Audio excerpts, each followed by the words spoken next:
Good evening. Top of the Tuesday to you, and it is great to be back with you. You are on Fertility with Fink. I am Fink, and this is the place to be. It is 5 o'clock on the Gulf Coast, which means 6 o'clock in the east, 4 o'clock in the mountains, and three on the west. And this is what we do every week at this time. It's Fertility with Fink, where we can talk about all those things that are important to us in terms of making babies, in terms of getting pregnant, in terms of just generally all those things about women's health that are important to us. And it's so nice to be here. I have to tell you, I was out last week. Last week was a sick week for me, and boy, was I sick. Oh my gosh, I wanted to do everything that I could do to try to be here. But man, I had a fever of 102 and my pulse was 160, and oh boy, it was just awful. Could barely move. So it's kind of a big thing if I can't make it to Fertility with Fink. So sorry I wasn't here, but thanks for all the warm wishes that got sent my way. Thank you to everybody who said, hope that you're feeling better. And I do. And here we are. You may know, well, actually, we're lucky enough here that on this program, we appeal to folks all over this great nation of ours. My primary office here is in Pensacola, Florida. We also have an office in Panama City and in Mobile, Alabama, which is New Life Fertility, or New Leaders in Fertility and Endocrinology. But I also work with my dear friends at the Missouri Center for Reproductive Medicine, MCRM, in St. Louis and in Tulsa. And in fact, I will be there this coming weekend, traveling actually Wednesday, and I'll be doing retrievals there Thursday, Friday, and Saturday. So if you are in the neighborhood, please stop by to say hello. You may notice the jewelry here, the accoutrements, and as Marlena added, yep, happy Mardi Gras. Today is Fat Tuesday. So as I started to say, if you're from the area here, most people know that this is Mardi Gras Day. But if you're from outside the Gulf Coast, you may not realize what an important and significant holiday this is, with all the parades and the beads and the partying and the good times and everything else. So happy Mardi Gras, happy Fat Tuesday to everyone. And, it's an amazing thing. I remember, from being in New Orleans on Mardi Gras evening, Mardi Gras night at 12 o'clock, at the end of Mardi Gras, the police line up on horseback on Bourbon Street, and all in kind of one big line, and they just kind of push everybody down, and that is the official sign that Mardi Gras is over. So until then, revel, enjoy. Happy Mardi Gras to everybody. Let's see who we have here with us. The most famous VIP guest of all is the Bama Gal in Mobile. That is Mr. and Mrs. Fink, my parents, who happily are able to watch most Tuesdays when they can figure out how to get the internet on. So thank you so much for being here. Good evening. Hi, Midgie. It's great to see you here tonight. That's Midgie 56. We have Indepino Journey. Rosa, thank you very much for the kind words. Hi, hello to Ocean.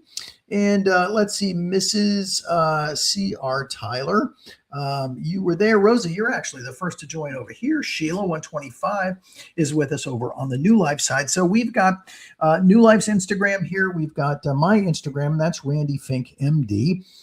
We've got Facebook and YouTube and LinkedIn for both New Life and myself, and for the First Fertility Network. So we at New Life Fertility and at MCRM are part of the world-renowned First Fertility Network, and I'm very proud to be a part of that organization. So if you've got some questions, throw them my way. I am happy to get to them tonight, and I hope everybody is doing well. I hope your Valentine's, more importantly, was an excellent evening for everyone. I also want to throw a very special shout out this evening to my friend, Dr. John Wigg. Dr. Wigg, despite what everyone says about you, I think you're a pretty decent guy. pretty decent, but we'll leave it at that. So, Dr. Wig, thanks for being who you are. And frankly, I'm sorry you are who you are, but thanks anyway.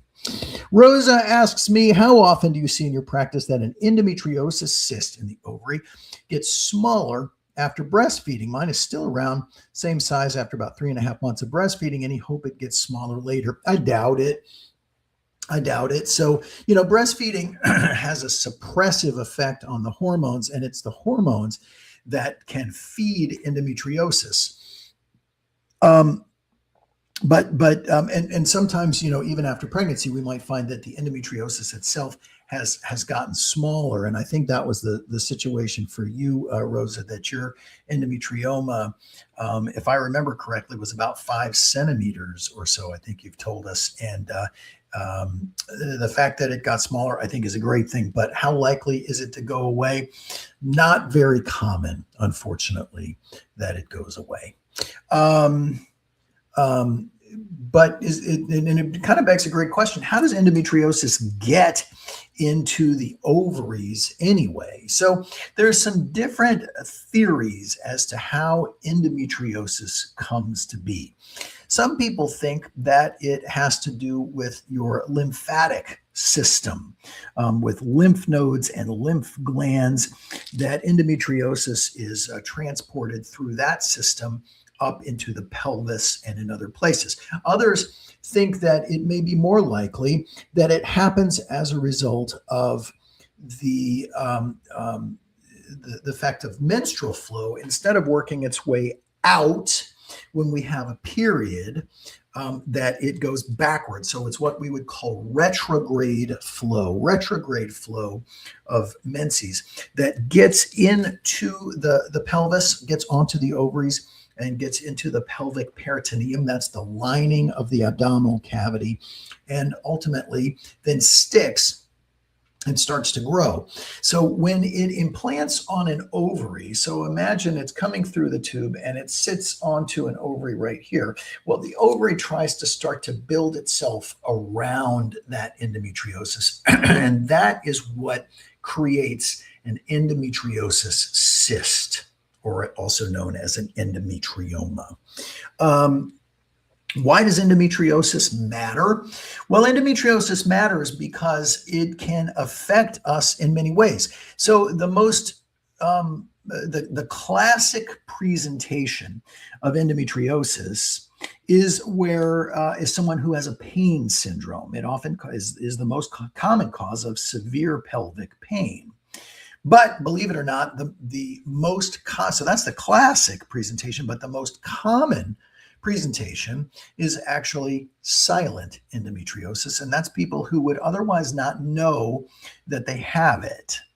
So it can affect things hormonally. It can affect ovarian reserve. It can affect things mechanically, like causing some scarring on the inside. But really what we know now is that endometriosis also causes an issue with the way your embryo implants inside the uterine cavity. It affects the way embryos implant. And we can now test for this without doing surgery. So previously, the only way to know that you had endometriosis was to have a laparoscopic surgery where we place a camera in through the belly button and look around and actually see the endometriosis. Now, through a simple endometrial biopsy, which is a test known as receptiva, we can determine the presence of a marker that's known as BCL6. And I just saw here Marlena is asking a question about that very test, receptiva. She says, what cycle day or part of the cycle is the receptiva test done? Well, Marlena, it's done at the time that your embryo would otherwise be implanting. And that's about 7 to 10 days after your ovulation. Or if you don't ovulate, if you do it with a mock cycle or a medicated cycle, you would use typically a couple of weeks of estrogen followed by 7 to 10 days of progesterone. And sometime during that 7 to 10 days of progesterone, that's when you would do the test. So the test is only validated during that specific time and should not be performed at any other time of the cycle. We used to say, well, gosh, we're going to try to perform this test maybe when you have your egg retrieval, because that's going to save you some trouble. You're already there. You're under anesthesia, so you don't have to feel it. It's all a really good thing, right? But the test is not validated in that time frame. You really have to have a lining of the uterus that is consistent with the timing that you would otherwise be implanting your pregnancy. That's the time that we want to test for that BCL6 marker. What we think BCL6 does is that it opposes your progesterone. And when it opposes your progesterone is the most important hormone that your body needs in order to maintain a pregnancy. So if you're blocking your own progesterone, your pregnancy may not be able to implant. So that's the whole purpose of the Receptiva test and the BCL6 test. And that's the significance really of the endometriosis. So going back to Rosa's initial question, well, when you have that collection of endometriosis in the ovary, we know that you have endometriosis. And so I would say in that scenario, is it worth doing the test for BCL6? And I'd say, I don't think so, because the point of doing the BCL6 marker test is to determine whether you have endometriosis. And if I can look with an ultrasound and see it all built up in your ovary there, guess what? You have endometriosis. And so therefore I would just treat it appropriately. So that's the story there. A special hello to Sharmila this evening, who, gosh, your baby is 6 months old and started solids. You know, remember, Sharmila, when that baby of yours was just a flicker in your eye and just a dream that we had together, just a hope, just a mere dream, and how quickly that dream comes true. And I think, as you're going to see, because gosh, in my mind, she was born just yesterday. She's already 6 months old. Time goes by so fast, but I am so happy for you, and really am just overjoyed for you and your family. Hey to Liz. Indipino asks, what do you think about Clomid and 300 of Menopur protocol after a canceled cycle? So usually when we cancel a cycle of IVF, we are doing that because you didn't get a great response to the medication. And so we'll cancel if the follicles just aren't growing, because we don't want to have to put you through an egg retrieval if there's really not going to be much, if anything, to retrieve. So when you add Clomid to a stim cycle, we're often doing that as kind of a last ditch effort to see if we can get the ovaries to respond. And when you do Clomid, sometimes they will respond when they haven't so much responded before. And in fact, you just kind of gave me a good idea for somebody that I was just thinking about, because Clomid we often overlook. Clomid and 300 of Menopur is a reasonable thing to do, because usually what we want to do is if we're using Clomid for a cycle in someone we will call a poor responder, we dial down the stimulation in order to try to dial up a response. And that may seem counterintuitive, but sometimes these very high doses result in a stimulation that just doesn't produce anything, because it may be that the ovaries, they don't know what to do with all that stimulation. So I do think that's a reasonable and recognized approach to people who have not responded as well as we had hoped. Now, I got to tell you, I'm very excited about a medication that I am using more and more now, and we've talked about it a little bit before, but the medication is called sirolimus, or also known as rapamycin. If you do a little Google search for rapamycin and IVF, it depends on when you're looking because the older data used higher doses of rapamycin and found that, well, you know what, it actually had it lowered outcomes.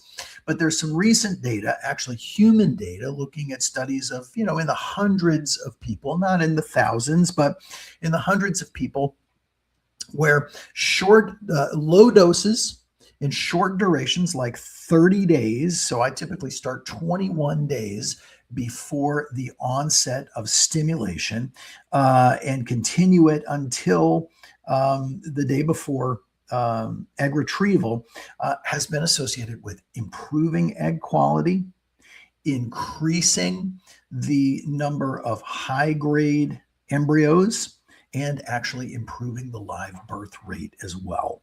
The other nice thing about this medication is that it's really inexpensive. So compare that to what we, classically have used, which is growth hormone. So growth hormone is very controversial in IVF. It's kind of been the only thing that we've been able to give to people in order to try to elicit a response, try to get a response when responses are hard to come by. We've been hoping that a little bit of some growth hormone, because growth hormone is what keeps us young, maybe it has the ability to help us to correct some of our age-damaged DNA. But there are some studies that show it really doesn't do anything except increase the cost. And increase the cost, it certainly does, because it's a very expensive medication. From the fertility specialty pharmacies, it usually costs about $700, I think $700 or so. If you took that same prescription into like Walgreens, $5,000 is what it costs for some growth hormone. So, it can be very expensive. Whereas the rapamycin dose for that 30 days, oftentimes is covered by insurance. But if not, with a GoodRx coupon, it's like $40. So not expensive at all, and really seems to be making a difference, and is backed by some small studies, but impressive studies. And I can say I'm starting to see the difference with it in my practice. So to me, it's exciting. Some hellos out there to Florida Gator Girl and Deanna, nice to see you this evening. Shelby, hey there. And Katie be doing things. Hey to Sarah, also on the New Life side over here. My friends at MCRM Fertility are kind enough to say they are looking forward to seeing me, and I am so much looking forward to seeing you. Such a beautiful practice there in St. Louis and in Tulsa, full of really wonderful people, really caring people, really folks who are just very aligned to make magic happen. And it's such an honor and a privilege to be able to be a part of that organization. Hi to Mallory. What dosage protocols are in place for donors to not overstimulate and not to become over responders? Well, so you do have to typically be careful with that, because eggs that are produced in a hyper-stimulated environment may not perform as well as eggs that are produced in a non-hyper-stimulated environment. What do I mean by that? Well, usually what happens, Mallory, is that we want to just dial down the doses, because most of the folks who are egg donors are young and will typically respond well to the hormonal stimulation. So they often have a little higher AMH level, which means that they are known to be, or we expect that they will be good responders to the medication. So dialing it down is important, because on the one hand, we could do an egg retrieval on a donor, let's say, who is maybe 23 years old, has a high AMH. And I know if I give her a lot of stimulation, I can make her ovaries that are normally the size of, let's say, walnuts, easily become the size of coconuts or cantaloupes, or maybe even small watermelons.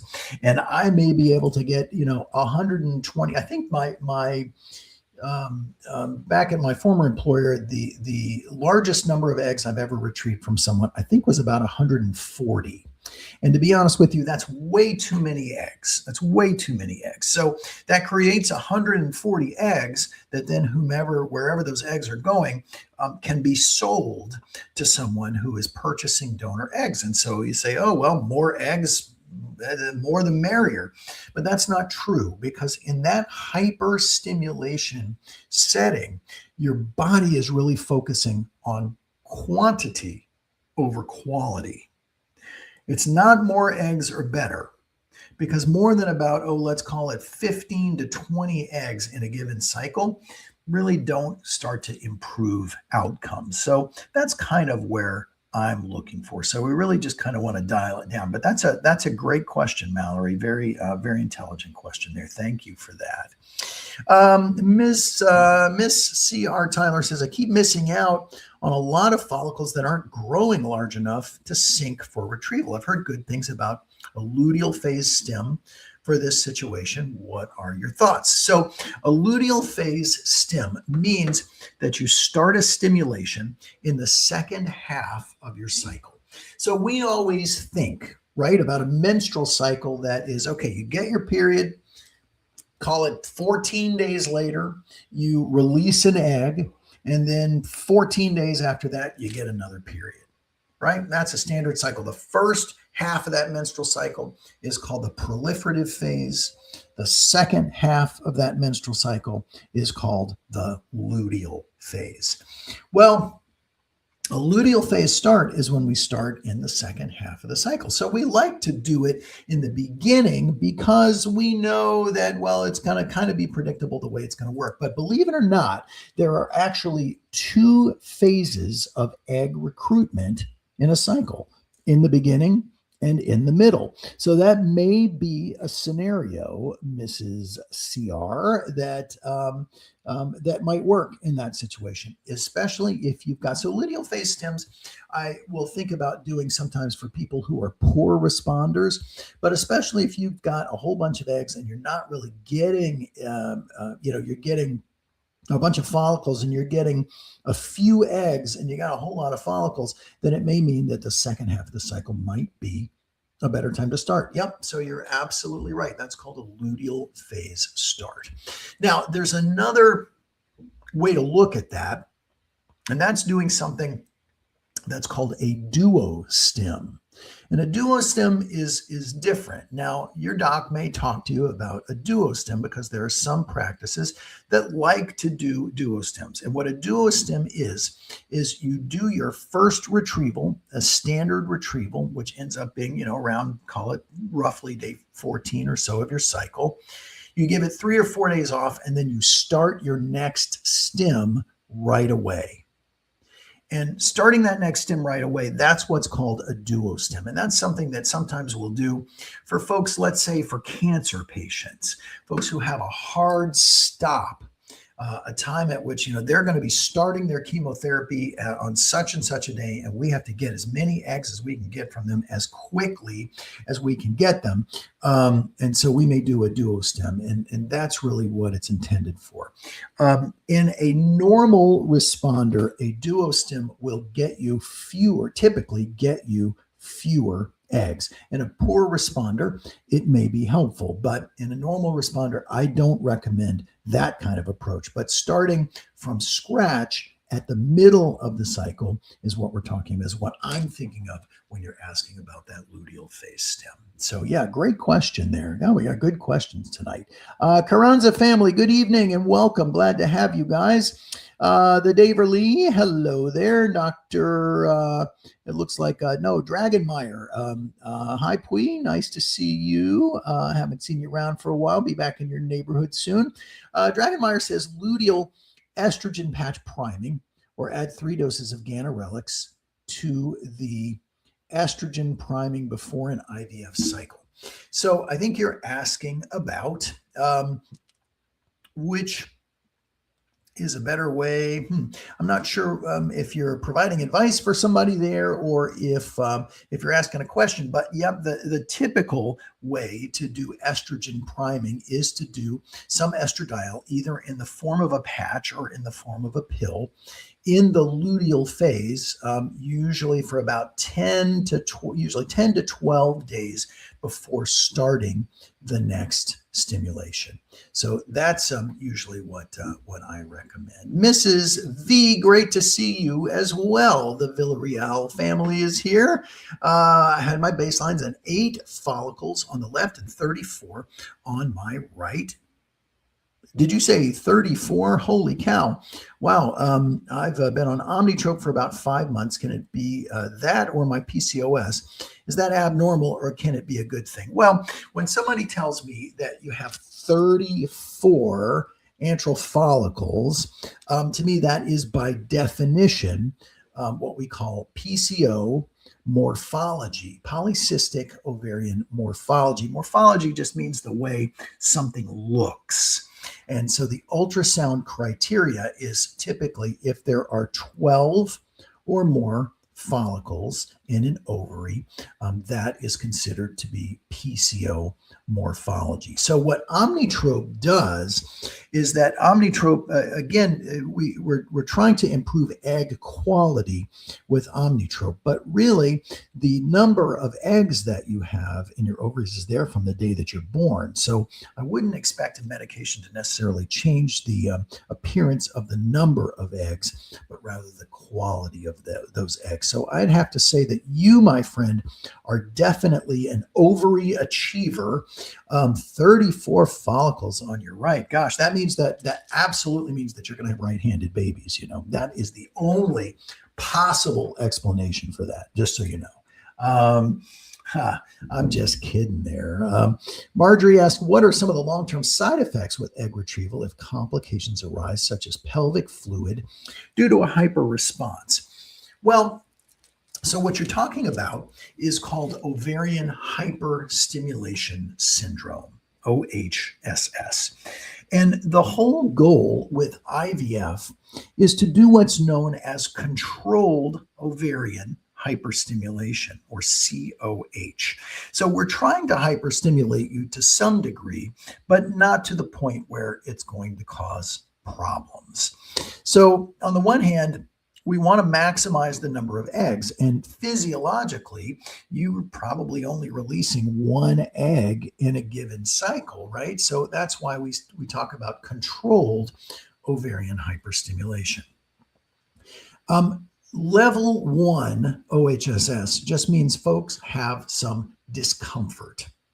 The ovaries are larger than they normally are. There's typically some bloating. Your bowels may slow down. You may find that you're a little constipated. So almost everybody has some degree of that after stimulation with IVF. The issue starts to come when the hormones associated with all those follicles that have been stimulated are making too much estrogen and are making too much of a chemical in the body that starts to make your blood vessels get leaky. And those leaky blood vessels start to allow fluid to accumulate in places where fluid is usually not. So that may be in the belly, and that's what we call ascites. Ascites is that it's a proteinaceous type, clear, usually straw-colored fluid, sometimes it's bloody, that collects in the pelvis and is associated with ovarian hyperstimulation. Now, it's very common. Many people at the time of an egg retrieval have a little bit of extra fluid in there, and that just happens. And it can even happen naturally without stimulation, that you can develop a little ascites. The problem is when that ascites becomes very significant. So sometimes we can do a procedure to remove all that extra fluid, but sometimes that amount of extra fluid, it can be, liters of fluid that you have on the inside. And that's problematic because if you're leaking that much fluid into your belly, there is possibility that you're also leaking it into what we call your interstitium. Maybe you've got real swollen ankles and swollen fingers. Your rings don't fit. But moreover than that, all that's making your heart work harder, and you can even get some of that edema, some of that swelling in the brain. So it can start to cause electrolyte problems in your body. It can cause liver issues, kidney issues, and ultimately can affect the brain. In the olden days, before we really knew how to treat, which is really to prevent ovarian hyperstimulation syndrome, it would not be uncommon that every week that we would doing retrieval, somebody would be in the ICU with OHSS. In the olden days, I'm told that people were routinely in comas. And I don't know that have never experienced that myself, because really we've reached a point where we understand what causes OHSS and how we can treat you differently to avoid the very severe type of ovarian hyperstimulation syndrome that some people can get. So that severe type of thing should never happen. The best way to treat it is to not let it get there. There's really very little excuse for that severity of OHSS in my view.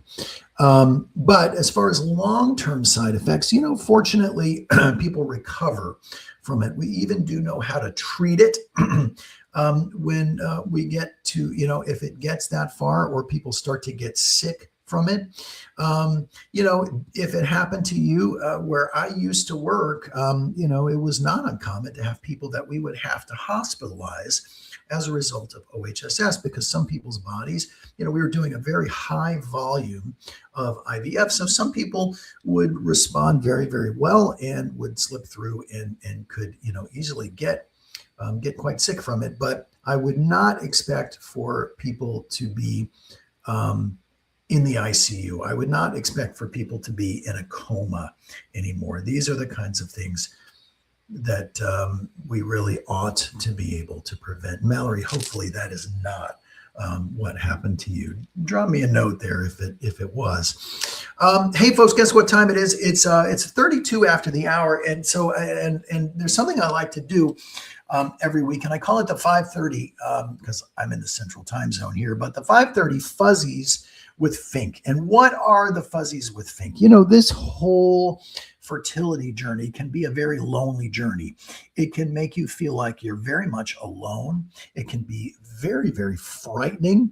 And I like to think of it as, it's a crappy roller coaster to be on, because it's jerking you around, it's spinning you upside down, it's making you nauseated, it's giving you a concussion, it's uncomfortable, and it's scary. You don't know if you're going to fall off, and more importantly, you don't really know when you pull into the station if you're going to be able to get off that train with a baby, which is really why we're doing this whole thing. It's an uncertainty, and that uncertainty really leads to discomfort and feelings of loneliness. So at the 5:30 Fuzzies with Fink, I like us all to take a moment to really understand that we are not alone. Most of the folks who watch my podcast here are the kind of people who would literally reach out their hand to anyone who is in need, who is going through some of the same things that they're going through. And while we can't, I used to try to go through and mention everybody's name who was on here or who was watching. It gets kind of hard to do that. But I just want to say, if we can take a moment and send out all the good vibes that we have tonight, right now, and stand together as a community, I think we can break the internet and really send a lot of good out into the world, not just for folks who are dealing with fertility concerns, but dealing with family matters, dealing with relationship issues, dealing with school problems and work. No matter how alone you feel, you are not alone, because we are all in this together, and that there is hope Every day should be led with hope, because tomorrow, as I close the show with every day, I will tell you tomorrow is a new day full of all new adventures. So please send those positive vibes out right now to everybody who needs it. You are not alone, my friends. We are all in this world together. So thank you. That's the 5:30 Fuzzies with Fink. Actually, we'll call it the 5:34 Fuzzies with Fink at this time. But every week I try to do this. If you wouldn't mind, get all your friends to join, even if it's 2 minutes before the half past the hour. So I think the more happiness we have here, and the more we can share these positive vibes out there, really the better a world we'll be able to live in. And the world's a tough place right now. All you have to do is spend a little time on television, watching the news, and you'll see that. Jessica Val, good evening. And my friend Angela. Hi, Angela. It's great to see you. And thank you for your kind words when I was sick. And a special happy Tuesday and happy Mardi Gras to Zenny down in Miami, and as well as Chrissy Florals and E. Romero. Howdy. The Foxy Angelina, thank you for being here. Oh gosh, E. Romero says you did our transfer in 2023, and now our little guy is almost 2. Boy, man, the time just flies away, and I think that is, it's amazing. It is absolutely amazing. IUI and IVF mamas, what an honor to have you here. Thank you.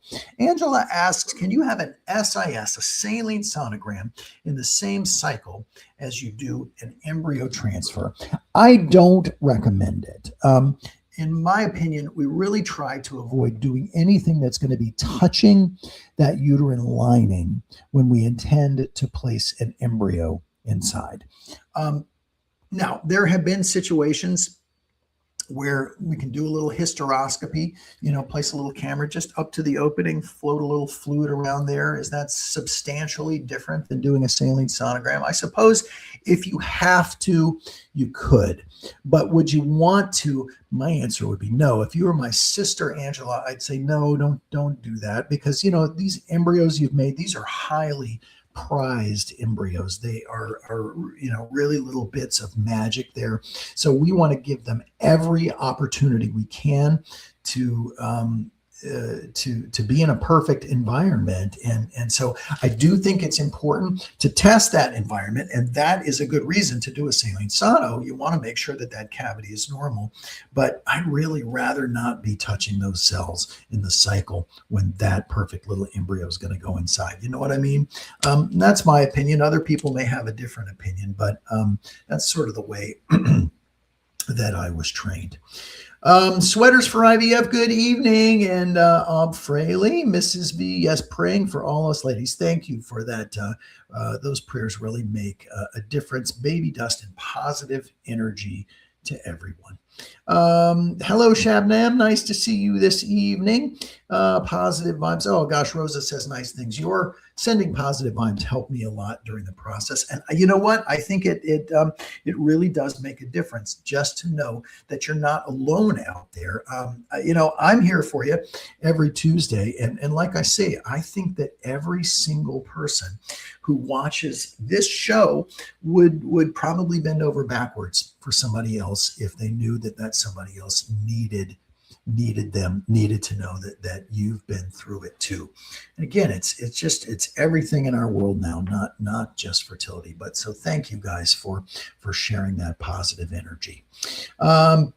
Remember, everyone, we are more than just moms or moms to be. We bring much to the world and make a difference just in living our lives. E. Romero, boy, those words could not be more important. And I think I am going to share that next week, and I will give you credit where credit is due, because that's very, very true. And,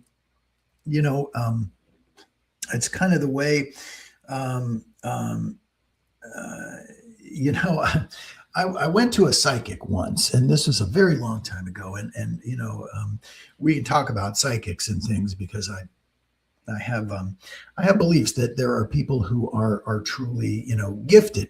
But this was, probably I may have been 23, 24 years old. I was very young, and even at that point, I had graduated from college. I was working. I was not yet, or maybe it was just before I started medical school, but I was working in the world before I went back to school, and I went to see a psychic who didn't know the first thing about me. And she said, you have a very healing way about you, and you have to remember that healing is more than just taking care of someone who is sick. And those words have stuck with me because there's a lot of healing we all have the ability to do, and that has really kind of embodied my approach to medicine. It's not just taking care of someone when they're sick. It's trying to help keep people healthy, but health goes way deeper than just a set of numbers that come from a laboratory or a count of eggs that we might see on an ultrasound or an embryology report. It's about the health of the spirit. It's about the health of the soul, and I really feel very strongly with that. We can really make the world a special place just by doing the things we do and being the people we are. E. Romero, that was a brilliant thing to share. Thank you. Sweaters asks, are there stim meds or ovulation induction meds that are acceptable to take if you're still breastfeeding a toddler? My periods are regular, not ready to wean, but I'm ready to try to conceive again. My answer to that is no. So could you get pregnant while you're breastfeeding? The answer is yes, you can. I don't recommend it because it becomes a challenging environment to be able to provide enough sustenance for the baby on the inside, as well as for the baby on the outside. So usually we find if someone is breastfeeding and they become pregnant, we usually recommend that they start to wean.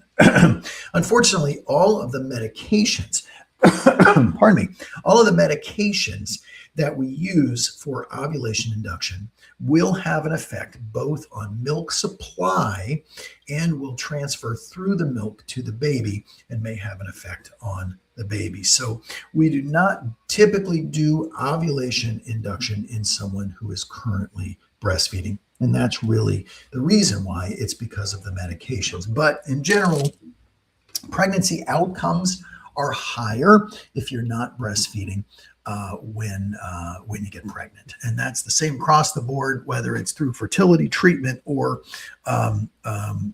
even spontaneous pregnancies. We'll be here for about another 20 minutes. This is Fertility with Fink, live from Pensacola, Florida, where I work at the New Life Fertility office here. I'm a fertility gynecologist. We also have an office in Mobile, Alabama, and in Panama City. And I work with my wonderful friends also at the Missouri Center for Reproductive Medicine, MCRM, in St. Louis and in Tulsa. We are part of the First Fertility Network, and if you are watching tonight, I am very honored that you would be here. We're back here every Tuesday evening at this time. Throw your questions my way. We've got a bunch of different feeds here. This is New Life Fertility's Instagram. We've got Facebook, a bunch of different Facebook and LinkedIn and YouTube profiles right here. And this is my Instagram at Randy Fink MD, and that Mallory would be a good place to message me. If you have a question and you can't seem to get it in tonight, or you just don't want to type it in and share with everybody, feel free to also email me at askfertilitywithfink@firstfertility.com. That's another way, but Mallory, please message me on Instagram if you would. Okay, let's see what else we got going on here. Can you do a medicated cycle with a trigger for an FET? And the answer to that is no, because talking about two different things that are kind of going on there. One is, well, a medicated cycle is where we're giving you all the estrogen and the progesterone that you need. Whereas a trigger shot is used in a natural cycle to get your ovary to release an egg. Because when you've made that egg, then you've made your own you've made your own estrogen. And when you release that egg, you have made your own progesterone. So triggering is designed to help control the timing there, but that timing control is timed exactly from when you start your progesterone in a medicated cycle.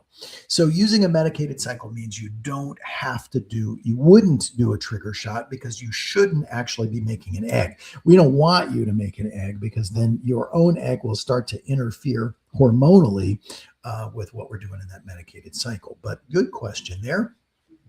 Let's see what else we got going on here. G. Amanda, howdy. SB Charles, haven't seen you around for a little bit. Nice to see you here this evening as well. Oh, let's see if we had, there was a couple of other questions that I received by email. So, and I looked at it right before I logged on here. So let me try to remember exactly what was. We talked a little bit about the rapamycin, about the sirolimus, and where I think we're headed with that. Now, you may also know that there's a medication that's called tacrolimus, which is also known as Prograf. Tacrolimus is another medication that is used at the time of, is another immune modulating medication that's used at the time of embryo transfer, specifically for people who have a history of implantation failure. In other words, they've placed embryos in that should have stuck, but didn't. So one of the thoughts there is that the body may be creating an immune response that's trying to prevent you from getting pregnant. It may be trying to reject your embryo. And so what does tacrolimus do? Tacrolimus helps to turn down some of the immune response that's associated with rejecting things like a solid organ, like an organ transplant, or in this case, things like a pregnancy. Sirolimus works a little bit differently. So one of the things that happens is that as we age, or as we mature, as I prefer to think of it, that maturation results in cells start working a little too fast. The portions of our cells that make our proteins, our ribosomes, that's a part of the cell, makes proteins. It all starts to work too fast. And when things start to work too fast, it starts spinning too quickly and things start messing up. Your body starts making errors. So what sirolimus does, or rapamycin, and it said that speeding up process is associated with aging and with the way cells may prematurely age. What sirolimus does is that it taps on the brakes. It taps on the brakes and it just slows things down, and it may allow these processes that make things like stabilizing our eggs, the DNA in our eggs and the way these eggs will function in the body, tapping the brakes slows it down and may improve the egg quality. So that's how those two things work. But sirolimus and tacrolimus are both different medications, even though they're both immune modulators in some way. So that was a question we had here. Hey, Shadia, nice to see you this evening as well. So what are you guys doing to celebrate Mardi Gras? Anything? I hope wherever you are that you bring your own parade with you because you are that party, you know? And if you're in a part of the country that doesn't celebrate Mardi Gras, if it's not a thing, well, then maybe just take a minute to kind of celebrate life and all those good things that life has handed your way, all those things that we often underappreciate, things that we take for granted. You know, they talk about stop and smell the flowers. Flowers smell pretty good if you give them a chance. Go outside, listen to the birds, because the birds, they talk to you. Just hearing them tells you what a really wonderful, amazing place we live in. Watch the sunset, watch the sunrise. I don't like to watch the sunrise too much because I actually really like to sleep, quite frankly. But just appreciate all those little things that are out there, because the world gives them to us as little gifts, and too often we're so busy, we just don't have time to unwrap those gifts. And this is my 2 cents worth. Oh gosh, let's see what else we want to talk about. I got another question that had to do with DNA fragmentation in sperm. And the question was, so let's talk about what DNA fragmentation is. DNA fragmentation is when the genetic component of the sperm starts to unravel. And that unraveling of the DNA in the sperm eventually means that the sperm just may not function as well. It's not going to be able to fertilize an egg as well. So if we see a persistent abnormality in, let's say, the way the sperm look, we might start looking at DNA fragmentation. The question was, is there a way to look at DNA fragmentation without having to do the test specifically for DNA fragmentation? And the answer is yes. As part of a normal semen analysis, so at MCRM, we do a test called the HALO test, which looks at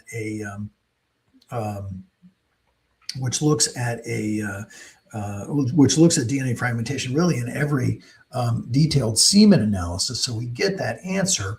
But there's something called a sperm progression score. First question is, why does this even matter?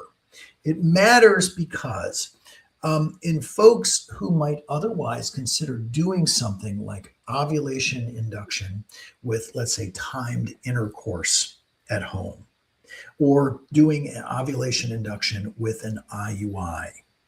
Well, with higher degrees of DNA fragmentation, we know that those methods really are far less likely to work.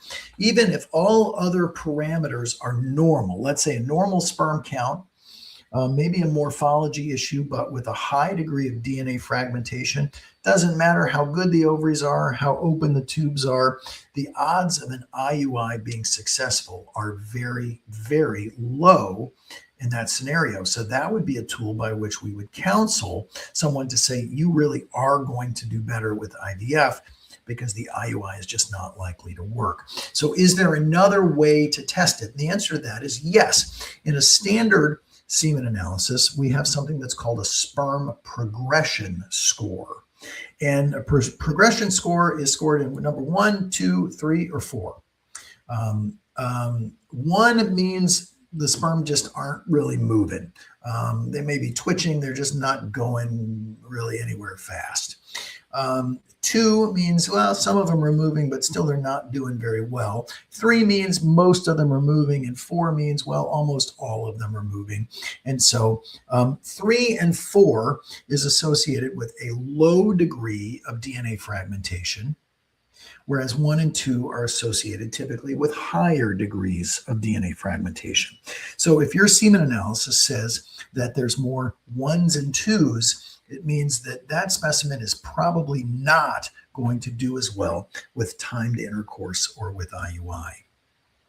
Whereas if you have a 3 or a 4, that suggests that that specimen will do better. So I hope that answers the question about DNA fragmentation, and are there other means of testing it other than having to do an expensive, potentially expensive fragmentation test?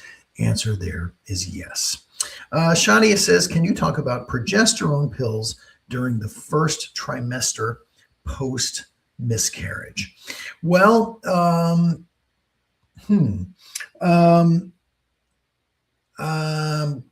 not sure what to make of that. So sometimes when folks have a history of miscarriage, that when we find out you're pregnant, we might give you a little supplemental progesterone to use. Now, I have to say, and I do that as well, but I have to tell you that that's really witchcraft, because a low progesterone does not cause an unhealthy pregnancy.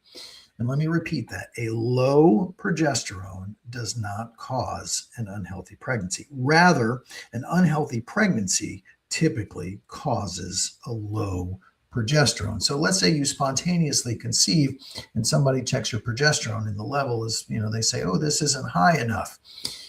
Well, that suggests that there may be, it's not a your body issue. It's more likely it's the pregnancy itself.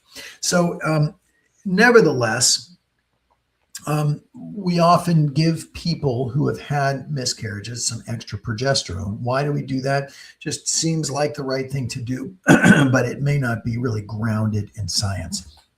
There are some folks who say, well, my doctor gave me some progesterone, and that's the only reason that my pregnancy continued. And I would say, now, how do you know that?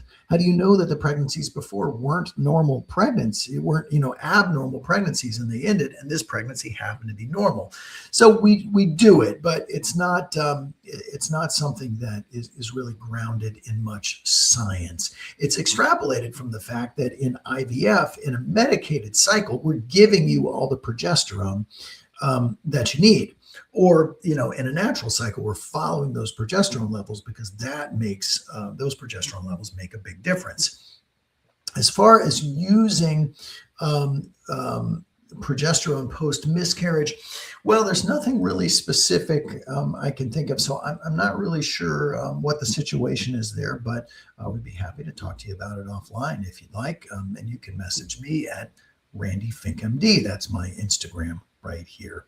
Midgie asks, as a donor egg recipient, should I ask the clinic that I'm working with what stim meds they had the donor patient take? I'm a bit concerned about quality, as I've had 12 before without success. Well, so here's the thing. They may not have access to that information. And even if they give you that information, you may not really know how to interpret it. So what we're talking about here, when we were talking with Mallory a little bit before about hyperstimulation in the donor egg world, I think you just have to have some trust in the donor egg banks, it depends on where you get them. So some practices have their own donor egg systems, and each practice works a little bit differently with that. Some, quite frankly, are better than others. But, in most cases, let's say that you get a cohort of maybe 6 eggs. You get those eggs and none of them survive the thaw. Well, that's not a normal thing. And in most cases that egg bank is going to replace those eggs for you. And let's say that you get another 6 eggs and none of them survive the thaw. It's time to start thinking about, well, maybe I should either pick a different donor or potentially pick a different bank. But they ought to consider giving you your money back for that too, because, well, assuming the lab was thawing them properly, that would really be abnormal that none of your eggs survived. Well, what happens if those eggs just don't, you get no blasts out of them? You get maybe a couple of day 3 embryos, but then they stop growing. Well, that too suggests that there was an egg quality issue. So some of that, I think, Midgie, has to do with, well, what happened with those 12 eggs before? Did they grow to embryos? Did they make embryos? They just didn't make blasts, or did they make blasts and you did transfers, but you didn't get pregnant? So, there can be some nuances to that, but more often with hyperstimulated eggs, you have to think about, well, they may not survive the thaw, or they just simply may not fertilize. And if they fertilize, they may not grow to blast. I usually recommend that with donor eggs, you should, there are many practices who will allow you to do day 3 embryo transfers. I don't do that with donor eggs. You really should be getting blasts so that you know exactly what it was that you purchased. Again, my 2 cents worth on that. But in my practice here, we really don't do day 3 transfers for the most part anyway, because we know that when those embryos grow to blast, they have a higher probability of being able to get you a baby. And what we want is to get you a baby. So it just gives us a little bit more information over, about, the quality of the embryo and what was made for you. Let's see. Hey, Faith, Hope, Love, Warrior, Fertility. It's a mouthful, but thank you there. Cliz M, howdy, and T Bienvenida. Half survived to blast. So Midgie said half survived to blast. So you did transfers, and none of them gave you a live birth. I'd have to kind of look at that carefully, but that suggests to me that those were probably good enough quality eggs. So, but it makes me wonder. Well, how old was the donor? And they made blasts, but why didn't any of them make a baby out of 12 eggs? So you got half survived. 12. That means you got 6 blasts. I would expect that should have given you a pregnancy. So, just statistically speaking. Folks, we're all out of time tonight. Again, a very special thank you for being here, and a happy Mardi Gras to everybody. Happy Fat Tuesday. We'll be back again next week at Fertility with Fink right here, 5 o'clock p.m. Central Time, 6 p.m. on the East Coast, 4 in the mountains, and 3 on the West Coast. Remember, this fertility business is not the book of your life. It is just a chapter. And what are we here to do? We're here to rewrite it. And let's do that together. So until then, every step forward with love, not enough love in this world. Every step forward with kindness to other people. Do those random acts of kindness, please. And every step forward with hope. Because tomorrow is a new day, my friends, and it is full of all new adventures. Until next week, Dr. Randy Fink, thanks for being here. Good night.